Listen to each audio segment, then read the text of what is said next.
All right, guys, it's been 12,000 miles, and I was planning on doing this video a lot earlier, maybe like at 5,000 miles or 10,000 miles. Things just got in the way, but here we are at 12,000 miles, and in this video, I just want to talk to you guys about some of my favorite things about the Tesla Model Y, some things that I've encountered, and then also at the end, some things that I just kind of bug me a little bit, or things I would like to have them change or update in some future models. Now, of course, there's gonna be a lot of other things that I like about the car that I'm not gonna talk about in this video because I have talked about them in previous videos. So if you guys wanna see some of those other videos, make sure you check the links above as well as down below in the video description. Now to start, the first thing I wanna do is talk about maintenance. And I think that's the biggest thing that a lot of people are always wondering about: how much maintenance am I gonna need on one of these cars?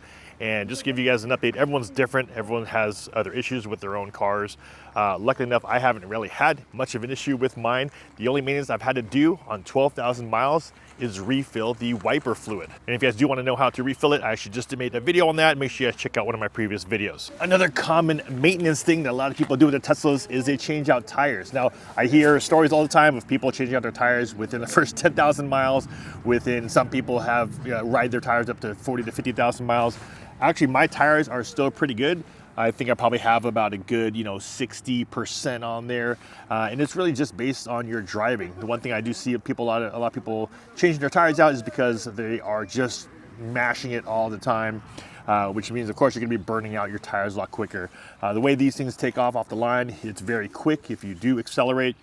So of course you're gonna burn out your tires a little bit more, and that's one of the most common maintenance things I keep hearing about Teslas. Now, the one biggest benefit of owning an EV is charging, and I think this varies for everybody because of the fact that if you have a garage and you're able to charge at home, this is the biggest benefit of it.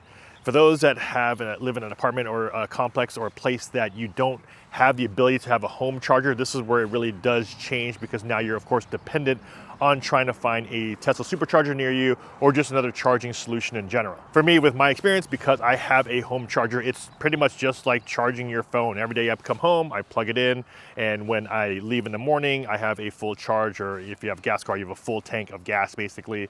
And I think that's where it really changes as far as your experience with an EV goes. The biggest difference here with a Tesla is that you do have the entire supercharging network, which of course is normally about a 99% uptime, 99% uptime, versus a lot of the other third-party companies that are coming out here with their EVs. They make you go to things like a Charge Point or an EVgo or Electrify America.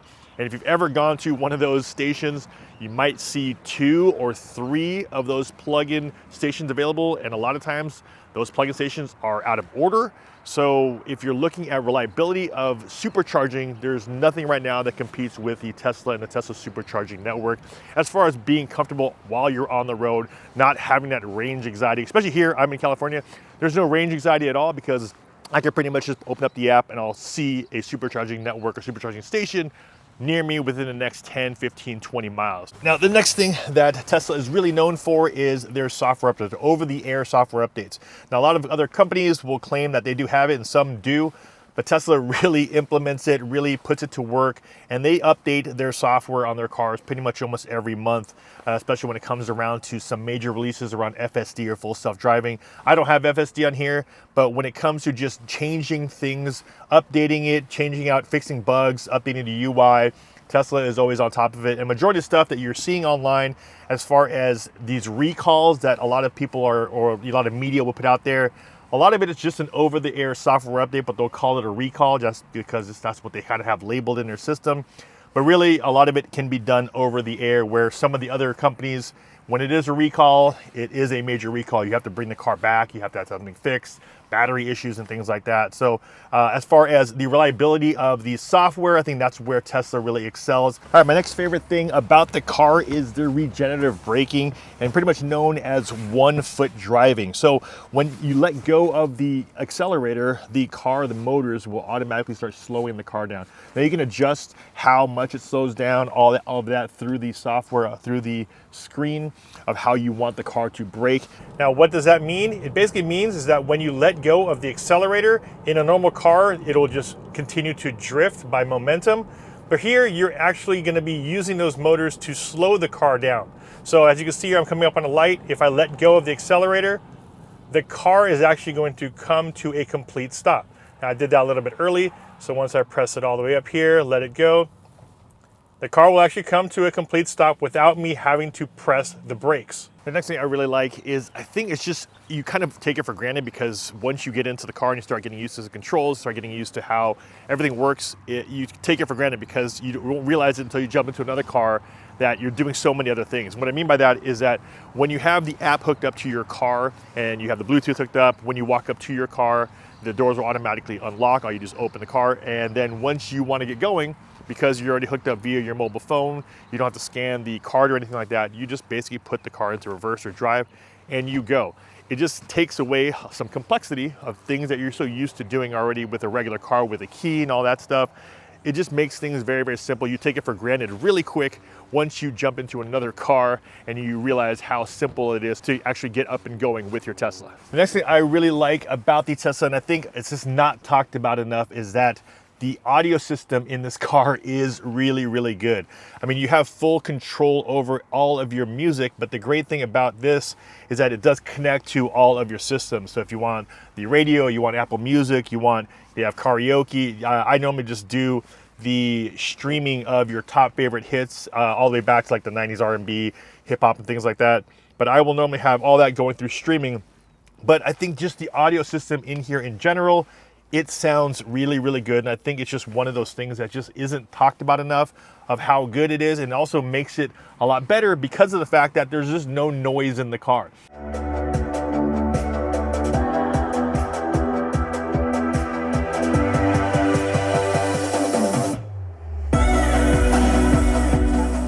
All right, so on my Model Y, I actually do have the performance model, and the one thing that people talk about is how quick this car is. And if you've driven a regular long-range Model Y, that's already extremely fast. Performance takes it up to another level, and I've talked to a bunch of Plaid people, and they're like, performance is nothing, wait till you drive a Plaid. But that's one thing that you are not going to have in some of your regular ICE cars. That instant torque, that acceleration that comes from the motors on something like a Model Y Performance or a performance model in general is something that you really have to experience to see and feel. It's just a completely different type of acceleration, and that, like I said, that torque that you feel right off the line. All right, so when it comes to things I don't really like about it, the one thing I actually don't like about it is the door handle. Now, this is very subjective. Some people might like it, some people might hate it. I personally don't like it because of the fact that the way you're supposed to open the door is you're supposed to put your thumb here on this thicker part of the door handle, and then you press it and then you grab it with your other hand and you open it just like that. Now, of course, ideally that works the best if you are approaching your car this way for you to do that, but there's a lot of times when you're coming in to your car this way and you have to come around, or you're going in this way, or you're opening up the back door for your kids. It just doesn't feel natural to always have to turn your body and press in this way. I end up sometimes just like using my finger to pull, and just different ways like that, where if it was just a standard door that would come out or pop out. Next thing we'll talk about is the lack of a power frunk. Now, when they first released the Model 3, the trunk actually wasn't even powered. So that was one thing that they had to update, was making the trunk powered, first of all. But I feel like at that point, you might as well have just made the frunk powered as well, because of the fact that when you open and close the frunk, it is a little bit more delicate than you're used to with an ICE vehicle, where you have normally a heavy hood because of the fact that you're trying to enclose your engine. So the hood is extremely heavy on the ICE vehicles, where here it's really light. And I have heard about people with their stories as far as closing their hood and pressing down on the logo, which you're not supposed to, and then all of a sudden there's a small little dent right here in the middle area. With the Model Y, you're supposed to put your hands on the side of the logos and firmly press down. But like I said, a lot of people don't know that unless you really read the manual. But I really wish the frunk was powered just like the trunk. I would probably use it a lot more. To be honest, there are a lot of times where I'm like, I just don't want to use it. I don't want to have or have the possibility of damaging it. So there are some companies out there that I know do power frunks. I'm really debating on doing that or adding it on here, but I do know that they have to tap into your computer. I don't know if that does anything to avoid warranty and things like that. So it's kind of a touchy thing, but I'd really enjoy it if they would just have added a power frunk. All right, having 3 kids, the one thing I don't like about the Tesla is that we don't have any rear climate controls.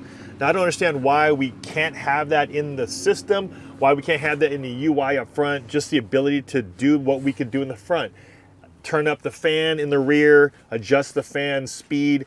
Why can't we do that here on the rear ones like we can do on the front? It does seem like it should be a software update if possible. I know that there's also some third-party screens or TVs that go here that tap into the climate control, and you're able to do some climate control changes there. So that might be an option. But I feel like with me, just sometimes the kids are a lot hotter than I am up front. I want to crank this thing up. I want to keep mine pretty low, or change the temperature in the back. It just seems like it's a pretty standard thing to do. Most regular ICE cars can do that. I just don't know why we don't have that ability here on the screen for the Tesla. All right, there it is. Just a few things that I really love about the car. And honestly, as far as the bad stuff, there's really not much bad stuff. I absolutely love how it's driving. I love the no sound. I love the audio, the regen braking like I talked about. And there's a ton of other things I really like about this car. Like I said, if you guys will see those other videos, make sure you guys check the links down below in the video description. As far as some of the things I dislike, I think I have talked about it. You know, some of the stains I got in my white seats. If you guys haven't seen that one, I talked about a little bit about that one as well. And one of the things I did talk about earlier is the charging. I think so many people worry about charging, but honestly, it's just like plugging in your phone at night. If you have that ability to do it at your house, like I said, if you have to go to a supercharging station, just map it out beforehand before you do anything. But I've only taken about 2 road trips with this thing. As far as having to go to supercharging stations, about 98% of the time I'm at home. So I don't even deal with supercharging stations. And that's what it seems like most people are so worried about. They're worried about, how do I charge? How do I charge? If you're able to charge at home, I mean, you just don't even worry about it unless you are traveling 200 miles a day. Then of course you just map out your charging stations. Like I said, I'm in California. It makes it super simple.